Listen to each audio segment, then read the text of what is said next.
آپ کے ذہن و دماغ میں کوئی بات نہیں رہے گی۔ بھوپال میں ایک بڑے بزرگ گزرے، شاہ یعقوب مجددی رحمۃ اللہ علیہ، بڑے بزرگ سے، بڑے اللہ والے سے، اتنے بڑے اللہ والے سے کہ اس سے آپ کو سن کے پتہ چلے گا کہ اس وقت کے اپنے عہد کے بڑے بڑے اللہ والے ان کی خدمت میں حاضری دیتے تھے، جیسے رئیس التبلیغ یا بانی تبلیغ حضرت مولانا الیاس صاحب رحمۃ اللہ علیہ، رئیس التبلیغ حضرت مولانا حضرت جی یوسف شاہ رحمۃ اللہ علیہ، رئیس التبلیغ حضرت جی حضرت مولانا انعام الحسن صاحب رحمۃ اللہ علیہ۔ ان کے علاوہ ہندوستان کے لوگوں کے تعلق، مظاہر کے تعلق سے اور دیگر اداروں کے تعلق سے اکابر ان کی خدمت میں جاتے ہیں۔ مولانا سید ابوالحسن علی ندوی، جنہیں علیمیہ سے خطاب کیا جاتا ہے، اور حضرت مولانا منظور صاحب نعمانی، یہ لوگ جو ایک دفعہ گئے پیر ننھے میاں کی مجلس میں بیٹھے، حضرت کی روز مجلس ہوتی تھی اور تقریباً 2-2.5 گھنٹے کی۔ شہر بھوپال کے بڑے بڑے لوگ، علماء تھی، بڑے ڈاکٹر، بڑے انجینئر، بڑے پروفیسر، بڑے تاجر، یہ لوگ اس مجلس میں حاضر ہوتے تھے۔ مولانا حاجی میاں اور مولانا منظور صاحب نعمانی بھی وہاں حاضر ہوئے۔ بات اتنی اچھی لگی، ان دونوں نے مل کے حضرت کی بات کو لکھنا شروع کیا۔ کئی مجلسوں کو لکھا، لکھتے لکھتے ایک کتاب ہو گئی۔ اس کتاب کو جمع کیا مولانا علی میاں رحمۃ اللہ علیہ نے، اور اس کو چھاپ دیا حضرت مولانا منظور صاحب نعمانی کے ادارے الفرقان بک ڈپو نے۔ اس کتاب میں بڑی عجیب اور پیاری پیاری بات ہے، میرے پاس تھی وہ کتاب، حضرت حاجی فاروق صاحب مرحوم کے پاس بھی تھی، لیکن ہماری بد نصیبی یہ کہ ہم سے پڑھنے کے لیے صاحب نے لیا اور واپس نہیں کیا، مجھ کو اب نام یاد بھی نہیں۔ اس میں ایک صاحب نے حضرت سے سوال کیا کہ حضرت آپ کیسی پیاری پیاری بات کہتے ہیں، جہاں کہیں پڑھنے میں نہیں ملتی بات، کسی کتاب میں نہیں ہے، کہیں سننے میں نہیں آتی، اور آپ کی بات یہ عجیب و غریب ہوتی ہے، جو دل کو لگتی ہے۔ حضرت نے فرمایا کہ نہیں، یہ میرا کمال نہیں ہے، یہ بات سنا نہیں آپ ادھر مت دیکھے بابو، ابھی اسی پر بول رہے ہیں، یہ کدھر دیکھنا، ادھر دیکھ رہے ہو، تم کو بول رہے ادھر دیکھو، ادھر تم ہی دیکھ رہے سنو، ادھر مت دیکھ۔ حضرت نے فرمایا کہ ہمارے کمال نہیں ہے، کمال تم لوگوں کا ہے۔ جو لوگ سامعین ہوتے ہیں، جو لوگ آتے ہیں، فرمایا آپ کی طلب پر اللہ تعالیٰ میرے قلب پہ جاری کر دیتا ہے، اور ہم بولتے ہیں آپ کی توجہ اگر میرے طرف نہیں ہو اور آپ کا دھیان میری طرف نہیں ہو، آپ کے دل و دماغ میں طرف نہیں ہو بات سننے کی، تو میرے ذہن میں بات نہیں آئی، میرے ذہن میں بات نہیں آئی۔ معلوم یہ ہوا کہ آپ لوگ بیٹھے ہیں، میرے محسن ہیں، اگر آپ میری باتوں کو دھیان سے سننے کی کوشش کیجیے گا، میرے ذہن میں بات اللہ اتارتا رہے گا اور ہم آپ کو سناتے رہیں گے، ورنہ یہاں بیٹھ کر اچھے چلو اگر پتا پانی ہو جاتا ہے اور چٹی گم ہو جاتی ہے۔ حضرت تھانوی رحمۃ اللہ علیہ بتائی حکیم الامت مجدد الملت، بڑے عالی علماء نے ان کو مجدد مانا، چھوٹی بڑی 11 کتابوں کے مصنف۔ فرماتے ہیں کہ میرے پہ جانا ہوا، وہاں تقریر کا پروگرام تھا، تو مجھے جی آیا کہ اتنی تقریریں کر چکا ہوں اب تک، ہزاروں تقریر کر لی ہے، کتابیں لکھی جا چکی ہے، 300 سے زائد جلدیں ہیں جس میں حضرت کی تقریر کو جمع کیا گیا ہے، اور ابھی لوگ کہتے ہیں کہ آدھی تقریر بھی جمع نہیں. حضرت دل میں بات آئی 1-2 گھنٹہ تو بولنا ہی ہے, بولیں گے. حضرت کے جب کھڑے ہو کے بولتے تھے, وہ کرسی کا زمانہ نہیں تھا اس زمانے میں, پورے ہندوستان میں کہیں کرسی نہیں تھی. تعجب مت کیجیے آپ, ایک کرسی ہوتی تھی وائسرائے کے لیے, وائسرائے کرسی پر بیٹھتا تھا اور کسی کے لیے نہیں. یا چارپائی رکھی جاتی تھی اس پر بیٹھ کے تقریر کرتے, یا کھڑے ہو کر تقریر کرتے.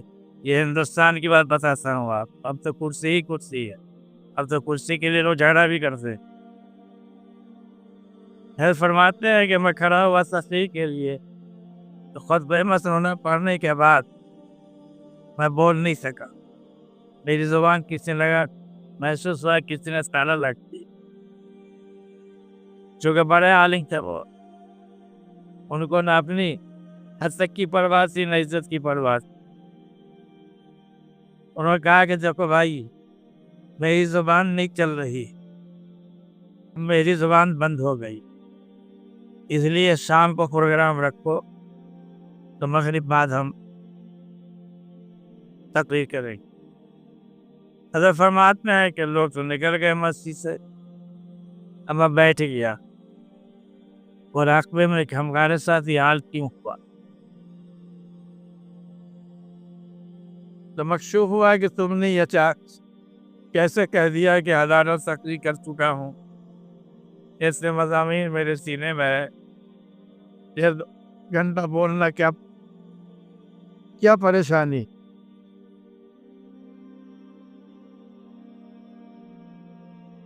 تمہارے اس بولنے تمہارے علم کو سلب کرنی. یاد رکھو اشرف علی, جب تک ہم فضل نہ فرمائے, ایک لفظ نہیں بلکہ ایک حرف نہیں, ایک سوجا تمہاری زبان سے نہیں نکل سکتا. حضرت فرماتے ہیں کہ میں بہت توبہ کیا, میں رویا گر گرایا اور اللہ کے دربار میں معافی مانگی. عرض کی اللہ سے, بے شک اللہ, آپ کا فضل اگر نہ ہو تو میری زبان سے ایک حرف, ایک لفظ, ایک جملہ نہیں نکل سکتا. میں توبہ کیا, دعا کی, شام کو آیا پھر تشریف کہ اللہ تعالیٰ نے زبان کھول دیا. یاد رکھیے,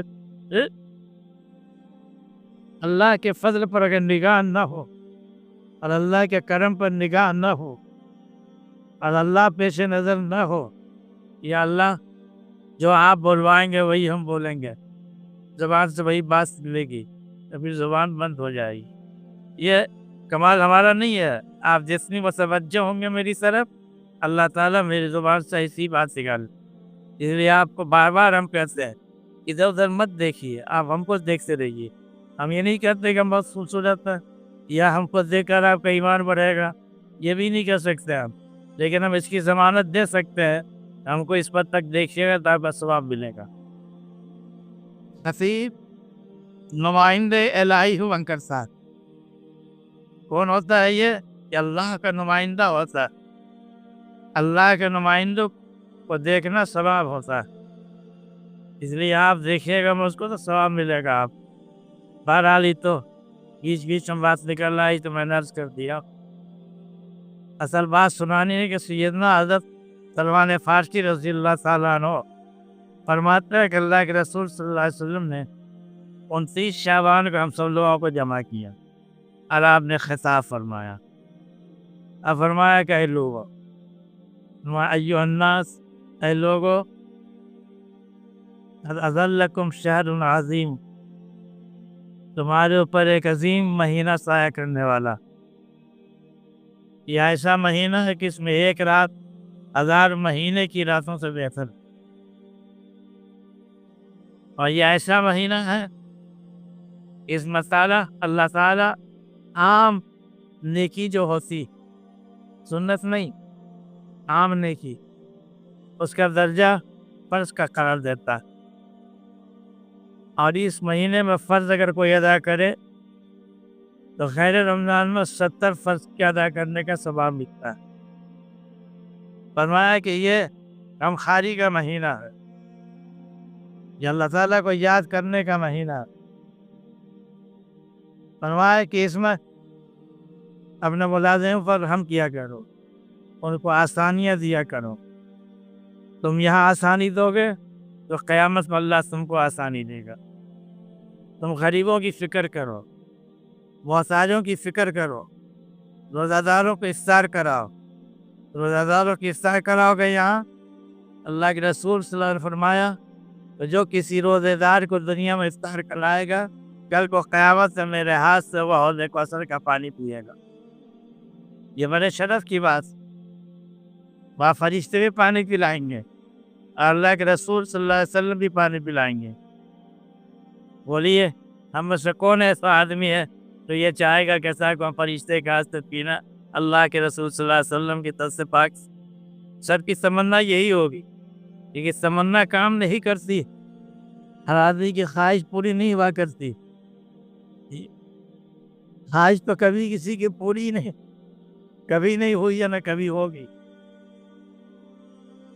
ہزاروں خواہشیں ایسی بس خواہش میں دم نکلے۔ ڈھالی پر شعر ہے یہ، سمجھا نا؟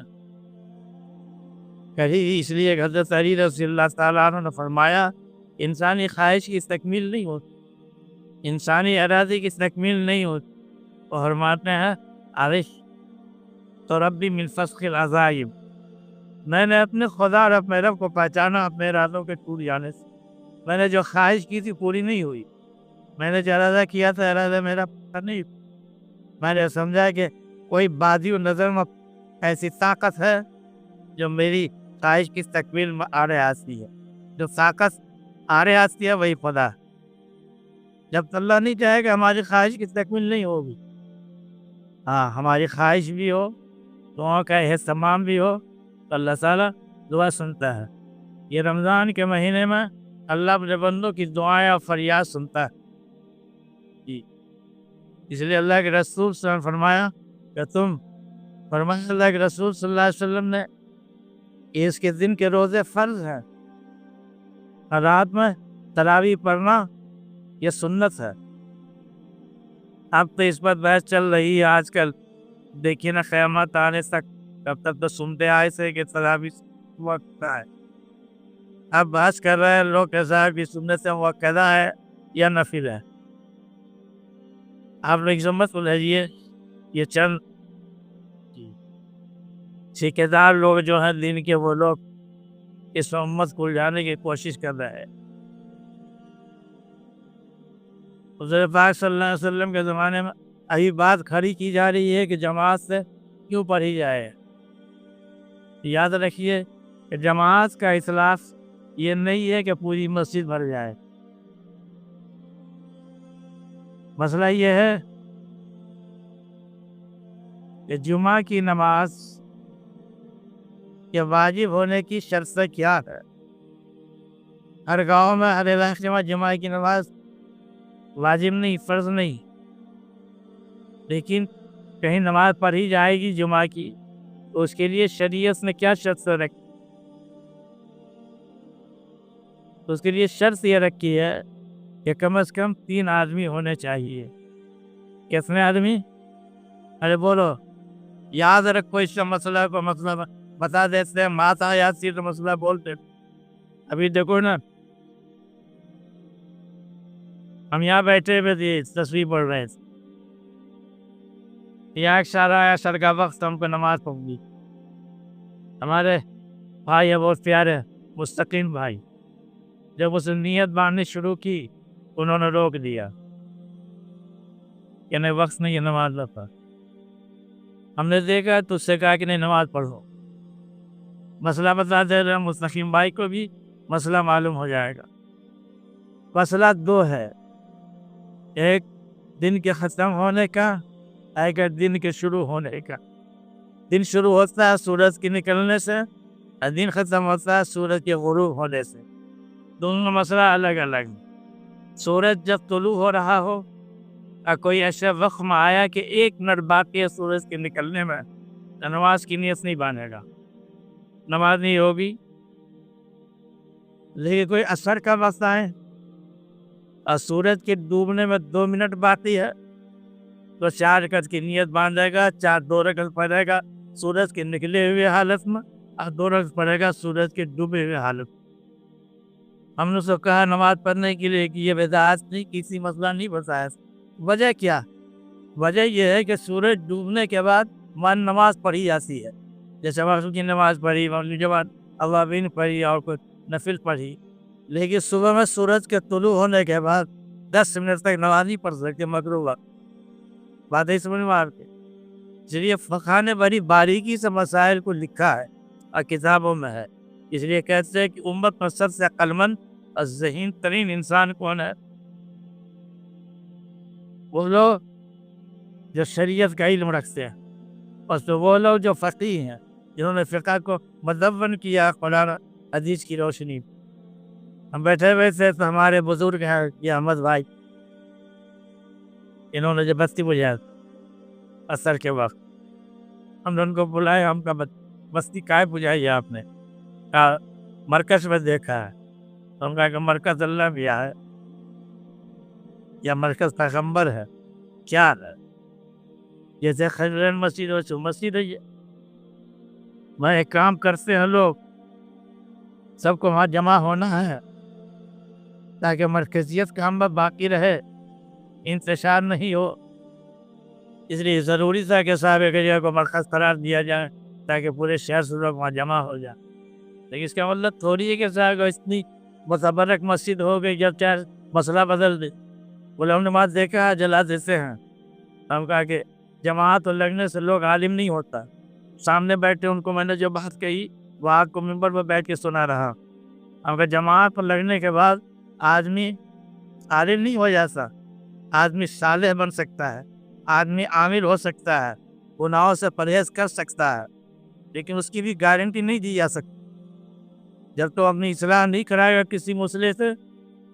یہ انسان کی فطرت بہت عجیب ہوتی ہے، جس سے انسانی اللہ نے رکھا ہے یہی، اس کو دوبارہ پڑتا ہے اور دوائے گا کوئی نگراں، اور نگراں ہوتا ہے مسئلے، اور وہی ہوتا ہے پیر و مرشد، وہ اپنی نگرانی میں اس کی فطرت کو دباتا ہے۔ ایک آدمی کی میدان میں غصہ ہے، پیر صاحب جانتا ہے کس کو غصہ ہے، اسے غصے کو دباتا ہے، وہ تدبیر کرتا ہے، ایسی تسبیحات بتاتا ہے کہ اس کا دھیرے دھیرے دھیرے دھیرے غصہ کم ہو جاتا ہے۔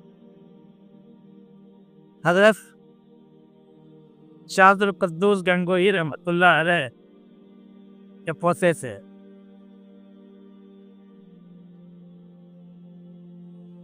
شاہ ابو سعید اور سلسلے کے بزرگوں میں سے حضرت خواجہ نظام الدین بلخی رحمۃ اللہ علیہ جو بلخ کے بادشاہ سے اور بڑے اللہ والے تھے، اور حضرت شاہ عبد القدوس گنگوہی کے سلسلے کے تھے۔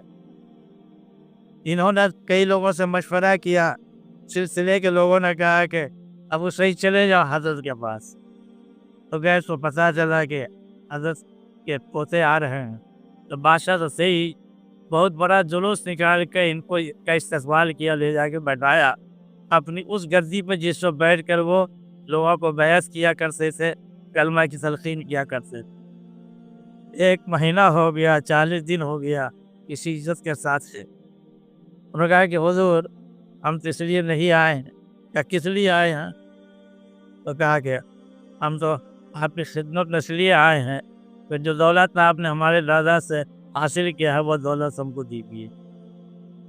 فوراً کھڑے ہو گیا شاہ خواجہ نظام الدین بلخی رحمۃ اللہ علیہ کا اب بدتمیز الو کا پٹھا اتر یہاں سے اپنے مسند سے اتارا، اور حضرت چونکہ بادشاہ بھی تھے اس لیے ان کے یہاں کتے بھی پلتے تھے شکار کے لیے، ان کے یہاں گھوڑے ہوا کرتے تھے، ہاتھی ہوا کرتے تھے۔ اس آدمی کو بولا ہے جو کتے کی تربیت کرتا تھا، کہا اس کو لے جاؤ، آج سے یہ کتے کی تربیت کرے گا، کتے کی خدمت کرے گا۔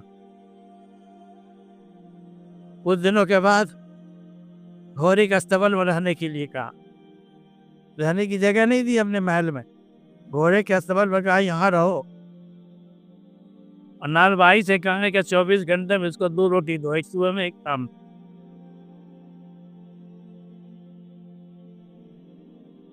نیند ہو جاتی تھی